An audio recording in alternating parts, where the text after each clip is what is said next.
Be me, 29, senior editor at a literary magazine in Brooklyn, spent years cultivating this amazing friendship with Carter. We met at a book launch 4 years ago, instantly clicked over our love of postmodern fiction. He's one of the few men I can actually tolerate having long conversations with. Probably because he actually listens when I talk, doesn't interrupt, seems to genuinely respect my intelligence. We do this thing where we meet every Thursday at this wine bar in Williamsburg. Discuss books, art, philosophy, the state of the world. He works as an urban planner for the city. Always has interesting perspectives on housing policy and gentrification.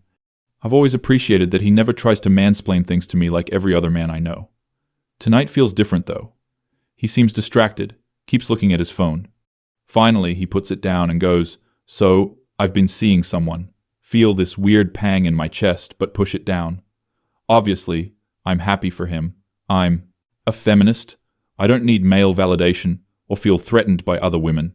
Ask him about her, trying to sound enthusiastic. He gets this soft smile and starts talking about Maya. She's a pastry chef, works at some French bakery in the East Village. He met her when his sister dragged him to a cooking class. She's just so easy to be around, he says. Easy to be around? What does that even mean?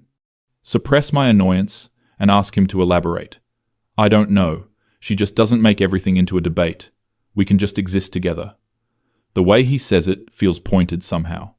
Ask if he's saying I make everything into a debate. He laughs nervously.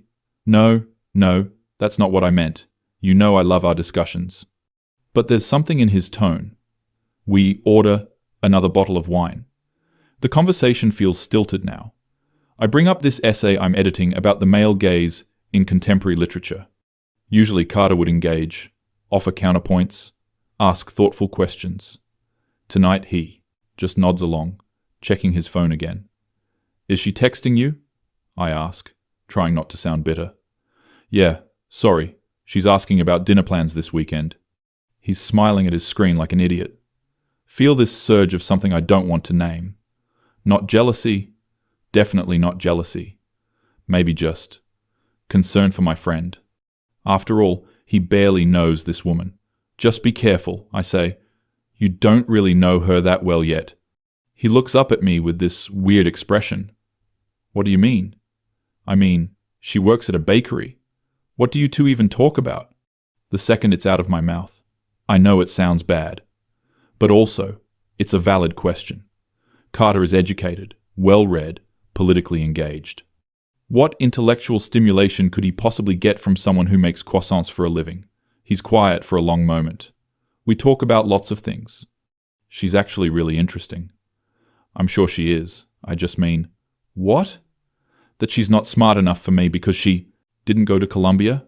I didn't say that. But you implied it. This is not going how I wanted. Try to backtrack. Carter, come on, you know that's not what I meant. I'm just looking out for you. Are you, though? His voice has an edge I've never heard before. Feel defensive now. Of course I am. You're one of my closest friends. Right, friends? Something about the way he says it makes my stomach drop. Long pause. He pours himself more wine, drinks half the glass in one go. Can I ask you something? He says. Sure. Have you ever wondered why we've been meeting up every week for 4 years, and I've never asked you out? Feel like the floor just tilted.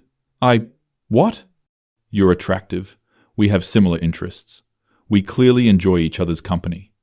My heart is pounding. I thought you just valued our friendship. I do. But have you ever wondered why it never went further? Don't know what to say. Feel exposed somehow. Vulnerable. I guess I assumed you weren't attracted to me. He laughs, but it's not a nice sound. That's not it. Then what? He leans back in his chair, studying me. Do you really want to know? Nod, even though I'm not sure I do. Because you're exhausting. Feel like I've been slapped. Excuse me? You're exhausting to be around. Everything is a political statement. Everything is problematic. Everything is an opportunity to prove how enlightened you are. My face is burning. That's not fair, isn't it? Do you remember when we went to see that French film last month, and you spent the entire dinner afterward explaining why the female character was an example of internalized misogyny? Because she was. Or When we went to Marcus's birthday party and you lectured his girlfriend about her engagement ring being a symbol of patriarchal ownership, I was just having a conversation. You made her cry in the bathroom. She was being oversensitive. Or what about when my sister mentioned she was taking her husband's last name and you told her she was betraying all women? I was drunk. You're always drunk when you say these things, but you still say them. Feel tears stinging my eyes but refuse to let them fall. So what? You're saying I should just shut up about things that matter? I'm saying you use politics as a weapon. You use your values as a way to feel superior to everyone around you. That's not true, isn't it? When's the last time you just enjoyed something? When's the last time you watched a movie without analyzing the power dynamics? Read a book without counting how many female characters passed the Bechdel test? Had a conversation without steering it towards systemic oppression? Want to argue, but my mind is blank. I care about making the world better. No. You care about being seen as someone who cares about making the world better. It's different. The tears are coming now. Can't stop them. Fuck you, Carter. See, this is what I mean. The second someone challenges you, you either shut down or attack. You're attacking me right now. I'm being honest with you. For the first time in 4 years, I'm being completely honest. Why now? He sighs, looks genuinely sad. Because Maya asked me about you. What about me? She asked, if there was anything between us. And I realized I needed to be clear, with her and with myself, about why there isn't and never will be. Feel like I'm going to be sick. And you decided to use this moment to tell me everything you hate about me. I don't hate you. I hate the way you move through the world like everyone else is a supporting character in your moral awakening. Grab my bag, ready to leave. Wait, he says. Something in his voice makes me stop. I want to tell you something else. Haven't you said enough? Probably, but I'm going to say it anyway. Sit back down, wipe my eyes. The reason I started seeing Maya, the reason I'm falling for her, is because she's everything you're not. That hurts more than anything else, he said. She's kind. Not performatively kind. Not kind because she read a book about compassion. Just genuinely kind. She asks the barista about their day and actually listens to the answer. She volunteers at a community kitchen on weekends and has never posted about it on social media. She disagrees with me about things but doesn't make me feel stupid for my opinions. I've never made you feel stupid. Yes, you have. Constantly. You just couch it in intellectual language, so it seems like discourse. Think about all our conversations over the years. Was I really that bad? Last month you told me I was complicit in capitalist exploitation because I said I liked going to Whole Foods. It was a joke. It wasn't, though. And even if it was, you make those jokes constantly. Everything I do is evidence of some moral failing. Maybe because you're not as politically conscious as you think you are. He stares at me. Do you hear yourself right now? Even now, when I'm telling you this is why I can't be with you, you're doubling down. Feel defensive, attacked, misunderstood. I shouldn't have to diminish my values to make men comfortable. This isn't about your values. This is about your inability to let other people exist without your constant judgment and commentary. So, you want me to be some docile, agreeable woman who never challenges anything? I want you to be someone who can sit with uncertainty. Someone who can enjoy a conversation without winning it. Someone who treats the people around them with generosity instead of suspicion. 1. I am generous. Are you? When's the last time you complimented someone without adding a but? When's the last time you admitted you were wrong about something? Open my mouth, close it again. Can't think of a single example. This is bullshit. You're just like every other man who can't handle a strong woman. He actually laughs at this. See, that's your defense mechanism. Anyone who criticizes you is sexist. Anyone who doesn't want to date you can't handle a strong woman. It never occurs to you that maybe you're just not as pleasant to be around as you think you are. Plenty of people enjoy my company, do they? Or do they tolerate you because disagreeing means getting turned into a villain? Think about my friend group. Realized I've been doing most of the talking in every conversation for years. They listen, nod, rarely push back. Always thought it was because I was right about things. What if it's because they're tired?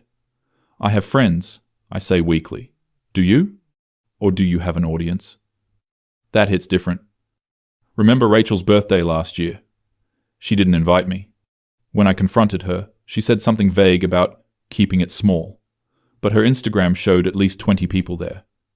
And Jen, who I used to be close with, we haven't spoken in months. She stopped responding to my messages after I criticized her for posting about her diet. You're being cruel, I tell Carter. I'm being honest. And maybe that feels cruel because no one's been honest with you in a long time. Why not? If I'm so insufferable, why didn't you say something before? Because I kept hoping you'd figure it out yourself. And because our friendship mattered to me, even if it was frustrating. Mattered? Past tense? He's quiet for a moment. I don't know. That depends on you. On me?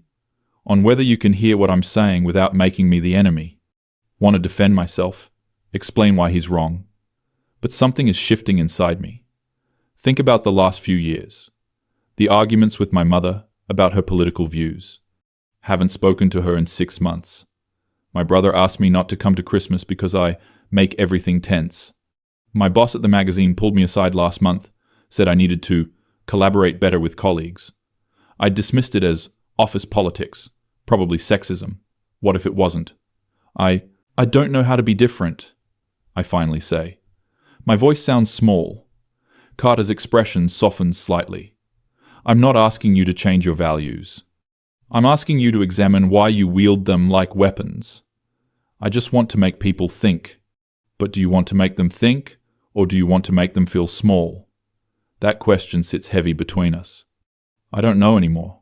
He reaches across the table, almost touches my hand, then pulls back. Here's the thing about Maya. She has values too. She's vegetarian. She thinks about animal welfare constantly. But when we went to a steakhouse for my coworker's retirement dinner, she ordered sides and didn't say a word about anyone else's choices. She just existed in her values without requiring everyone else to validate them. So, I should just stay quiet about injustice? There's a difference between speaking up about injustice and making every single interaction a referendum on everyone's moral worth. We sit in silence. The wine bar is getting crowded around us.